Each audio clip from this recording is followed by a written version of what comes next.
পাচ্ছি না, এত ঘাম হচ্ছে কেন? তোর বডির এসিটা অন হয়ে গেছে। এসি আমাদের শরীরে? তুমি কি পাগল হয়ে গেলে? আচ্ছা, আগে তুই একটা প্রশ্নের উত্তর দে। তুই একটা জামাকে গরম জলে চুবিয়ে তুই যদি ফ্যানে শুকোত দিস, কি হবে বলতো? কি আর হবে, যত বেশি হাওয়া পাবে তত তত করে ঠান্ডা হয়ে শুকিয়ে যাবে। কিন্তু কেন? কারণ গরম জল তাতে করে বাষ্প হয়ে উবে যায়, তার সঙ্গে তাপকেও নিয়ে যায়। বিজ্ঞানের ভাষায় একে বলা হয় লেটেন্ট হিট অফ ইভাপোরেশন, মানে বাষ্পীভবনের লীন তাপ। আর এক্স্যাক্টলি এটাই তো শরীরে হচ্ছে।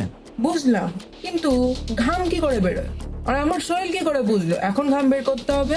এখানেই আসল মজা। তোর মস্তিষ্কের একটা অংশ আছে যার নাম হাইপোথ্যালামাস। এটা তো শরীরের তাপমাত্রাকে সবসময় মনিটর করছে।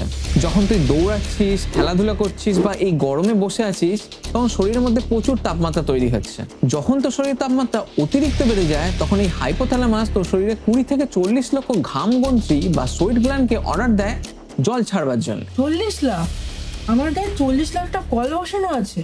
হ্যাঁ, সেই জল মানে ঘাম তো যখন ত্বকের ওপর উঠে আসে, তখন শরীরের তাপমাত্রাকে নিয়ে সে বাষ্প হয়ে বাতাসে উড়ে যায় আর তো শরীরকে করে তোলে ঠান্ডা। কিন্তু ঘাম হলে তো আমার আরো বেশি চটচটে আর বিরক্ত মনে হয়, ঠান্ডা লাগে না তো? এটাই তো আমাদের পশ্চিমবঙ্গের সমস্যা। আমাদের গাঙ্গেয় পশ্চিমবঙ্গের বাতাসে আর্দ্রতা বা হিউমিডিটি এতটাই বেশি যে ঘাম তাড়াতাড়ি বাষ্প হতে পারে না, আর সেটা আমাদের ত্বকের উপর জমে থাকে আর ত্বককে করে তোলে চটচটে। তার মানে ঘামাটা কোনো রোগ না, এটা আমার শরীরকে ঠান্ডা রাখার একটা উপায়। একদম ঠিক, ঘাম না হওয়াটাই একটা রোগ।